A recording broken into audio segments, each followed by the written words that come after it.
Joining us now with his reaction to the tragic Los Angeles wildfires and also his thoughts on the way that California officials are handling the situation. Former New York City Mayor Bill de Blasio. Mayor, thanks for joining us again on American Agenda in studio. Out of the gate, I got to ask you, a lot of the liberal lawmakers in California being criticized by fellow Democrats for having those fire hydrants run dry, for not refilling the reservoirs. Also, the Los Angeles mayor, she cut funding for the fire department and instead increased money to ensure that drug addicts had clean needles. It seems like priority is not being given to the tax-paying individuals who live there. Your thoughts? Well, I don't agree with that. I have family out there in LA. I've been talking to them the last few days. I mean, it's unbelievable. It's surreal what's going on there. It is literally a perfect storm. And I think we have to begin by saying what the hell's going on here, not with the government, but what's going on with Mother Nature. We've not seen something like this. The world's changing, and I think for all of us, we got to be blunt that the things we used to think worked yesterday just don't work anymore. Yeah, Mayor, I'm not going to disagree that this kind of was a perfect storm when you talk about all the winds, but I got sound bites here from other firefighters out there that said the budget cuts that started in July were significant. The additional millions requested in savings, they were going to be devastating. Staffing and budget cuts doesn't allow the plan and prepare for us to pre-deploy as we should have. I mean, we got fire officials out there saying that we didn't have what we needed to get done because the money went somewhere else. They're not talking about the environment out there. What say you? Look, no one should be afraid of figuring out what the truth is in all this. I think the fact that the mayor's saying there has to be a full review is exactly right, and it should be fast. But the job one is to get this handled. She's been a very effective mayor on many fronts, particularly reducing homelessness. And that's been a massive problem in LA for a long time. So I want to give her credit for that.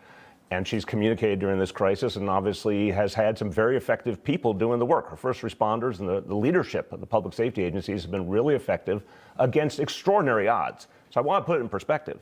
But I also think we all got to come to grips, Democrats and Republicans, that when these kind of events are coming together, it's not like yesterday. It's terrifying, the scale of things. Yeah. I learned it the hard way myself as mayor. What we used to think when we got a warning something might happen compared to what can happen nowadays, night and day.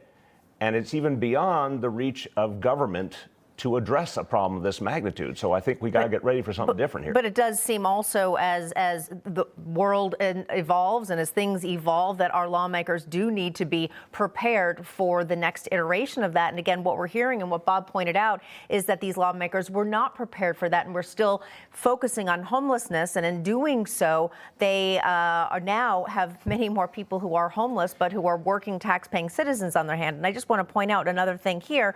We know that in 2014, in California, $2.7 billion were spent by taxpayers. It was voted on to rebuild or to build new reservoirs. It's now 2025, and the money that was supposed to go for that has not. So again, how do you explain that? I understand if you want to focus on the environment and things changing, but at the same time, it's the lawmaker's responsibility to get things done to help roll with that. So in the end, executives have to take responsibility.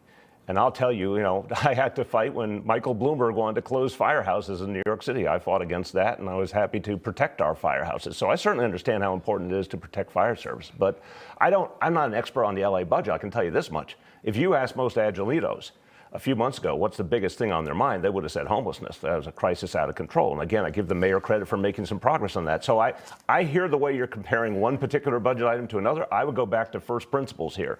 Folks in LA wanted the homelessness problem addressed. They wanted to get people off the streets. They wanted that madness ended. She made some real progress on that. Now, if the fire department needs more resources, that's what they got to deal with now for the future. I think it's about prioritizing. They did need more resources. I'm going to take it to the next step up out of LA. Governor Newsom, Mayor, I'm going to talk about this water restoration. Well, I'm here, brother. I'm not surprised.